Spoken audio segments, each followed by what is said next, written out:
back to the Daily Grind. Thanks for checking out the channel. Make sure to hit subscribe if you're new and hit thumbs up if you're not a baby back bagel biting bitch boy, cause you know what time it is. It's full time.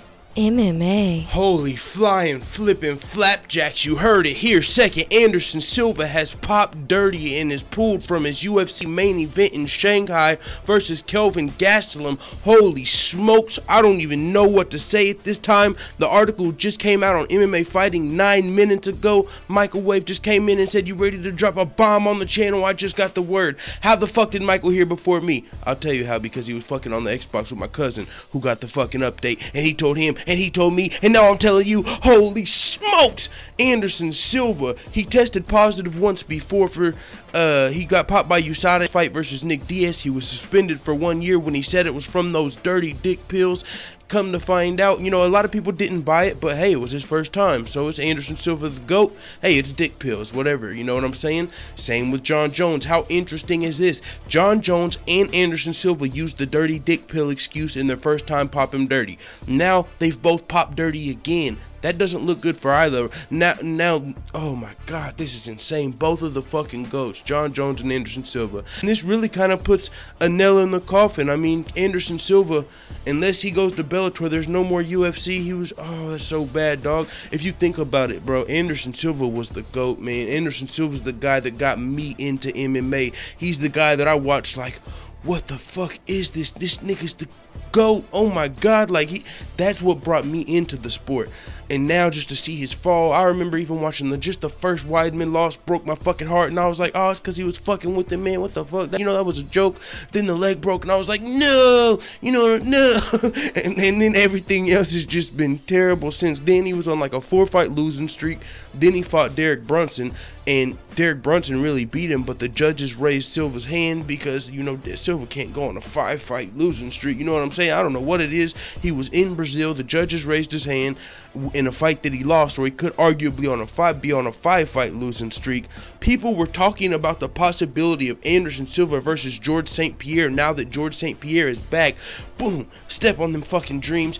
Throw that shit away. That's not even a possibility. I don't think Anderson Silva's coming back to the UFC at all. I mean, he's got to serve the suspension if he does come back. I mean, unless for some crazy ass weird turn, strange of events, UFC gets rid of USADA by that time. I mean, goddamn, by now, is USADA good for the sport? In my opinion, I mean, what's USADA here for? I understand, you know, of course, to be clean, but Bellator, I mean, you know what I'm saying? Some of the things, USADA is very strict. Of course, we don't want to see people cheating and hurting people with like crazy ass steroids. But USADA, some people argue they take it too far. You know what I'm saying? Like, you can't have anything. You can't. They tell some people like, don't take this kind of aspirin or whatever the fuck before the fight. Like, you gotta tell USADA where you are fucking every day of the fucking week. I mean, is USADA too strict? I don't know.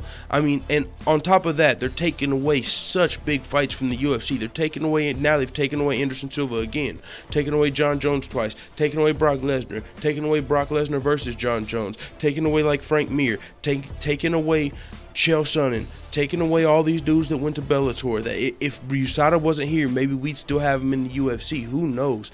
But it does protect them from, I guess, some of those lawsuits, I guess. Is that why they do it?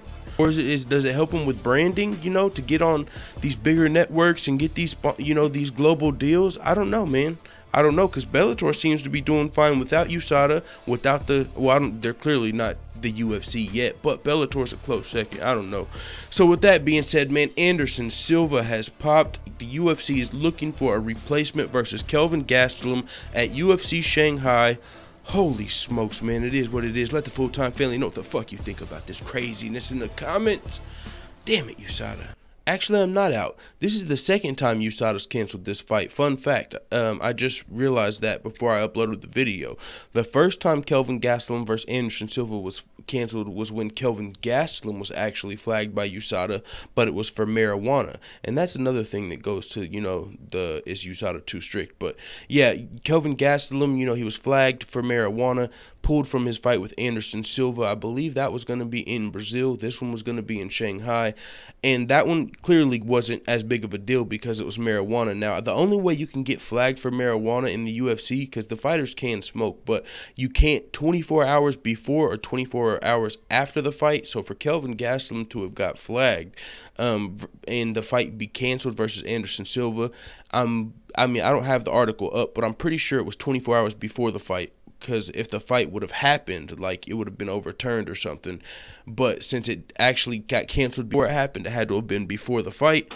So this is the second time USADA has canceled Anderson Silva versus Kelvin Gastelum. But this one clearly has a lot, deeper ramifications and is much bigger because it's Anderson Silva and it's his second doping violation. And it's Anderson fucking Silva. So with that being said, it is what it is. Let the full-time family know what the fuck you tell me in the comments. I'm out.